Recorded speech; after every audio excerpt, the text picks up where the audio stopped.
Quem são as outras ovelhas de Jesus? Jesus sempre se referia aos seus discípulos como suas ovelhas, mas em certo momento ele disse que teria outras ovelhas que ele ainda conduziria. Quem são elas e como podemos identificá-las na Bíblia?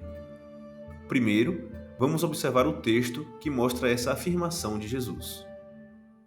Veja o que diz João, capítulo 10, versículos do 14 ao 16. Eu sou o bom pastor, conheço as minhas ovelhas, e elas me conhecem. Assim como o Pai me conhece e eu conheço o Pai, e dou a minha vida pelas ovelhas. Tenho outras ovelhas que não são deste aprisco. É necessário que eu as conduza também. Elas ouvirão a minha voz, e haverá um só rebanho e um só pastor.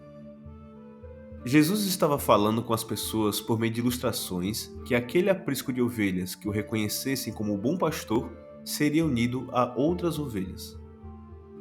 Dentre aquelas pessoas que o ouviam, haviam aqueles que o aceitaram e que provavelmente se tornaram seus discípulos, ou seja, passaram a fazer parte desse primeiro aprisco de ovelhas.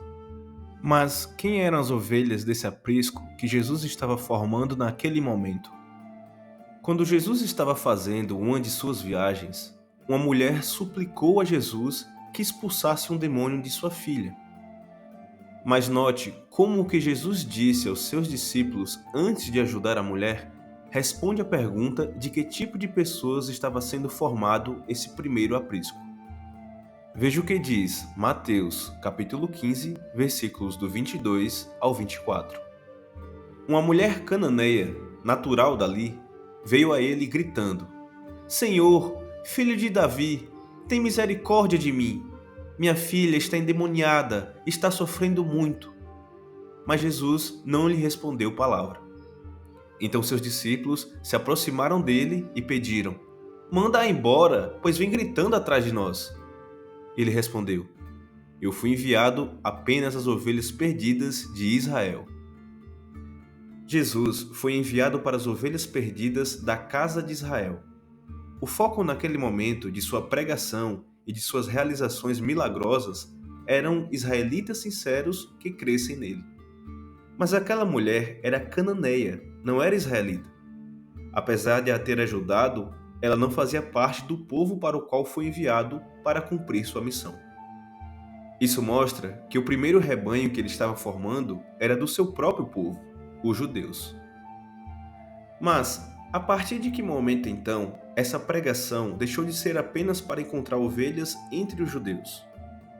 Jesus, depois de ter morrido, ressuscitou e foi se encontrar com seus discípulos e ordenou a eles algo muito importante e que responde a essa pergunta. Veja o que diz Mateus, capítulo 28, versículos do 18 ao 20. Então, Jesus aproximou-se deles e disse: Foi-me dada toda a autoridade no céu e na terra. Portanto, vão e façam discípulos de todas as nações, batizando-os em nome do Pai e do Filho e do Espírito Santo, ensinando-os a obedecer a tudo o que eu lhes ordenei. E eu estarei sempre com vocês, até o fim dos tempos. Jesus voltou para os céus, mas os discípulos dele foram encarregados de divulgar o reino de Deus, fazendo pessoas de todas as nações se tornarem seguidoras do Cristo também. Não era mais apenas para os judeus, mas aquela mensagem seria passada a todas as nações do mundo, os chamados gentios. A Bíblia relata quem foi o primeiro gentio a entrar no aprisco do Cristo como uma dessas outras ovelhas.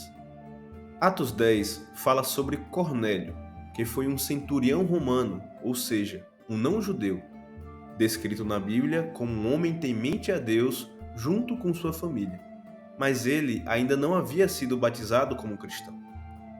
Então Pedro, apóstolo de Cristo, teve uma visão da parte de Deus que mostrava a ele de maneira mais clara que aquela mensagem deveria ser divulgada a gentios e que ele deveria se encontrar com Cornélio.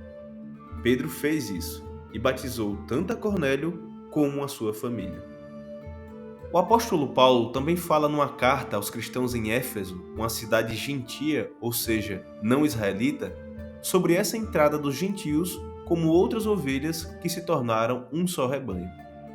Veja o que diz Efésios, capítulo 3, versículos do 5 ao 7. Esse mistério não foi dado a conhecer aos homens de outras gerações, mas agora foi revelado pelo Espírito aos santos apóstolos e profetas de Deus, a saber, que mediante o Evangelho, os gentios são co-herdeiros com Israel, membros do mesmo corpo e co-participantes da promessa em Cristo Jesus. Deste me tornei ministro pelo dom da graça de Deus, a mim concedida pela operação de seu poder. Vemos então que os gentios estavam separados das promessas dadas por Deus, mas puderam se tornar co-herdeiros dessas promessas por meio do Cristo, como que outras ovelhas entrando no aprisco de ovelhas do bom pastor Jesus. Se você gostou desse vídeo, inscreva-se no canal, curta e compartilhe com outras pessoas que se interessam pela Bíblia. Fique à vontade para expor suas opiniões nos comentários também. Nosso objetivo é estimular as pessoas a examinarem a Bíblia e fortalecerem a sua fé em Deus. Até o próximo vídeo.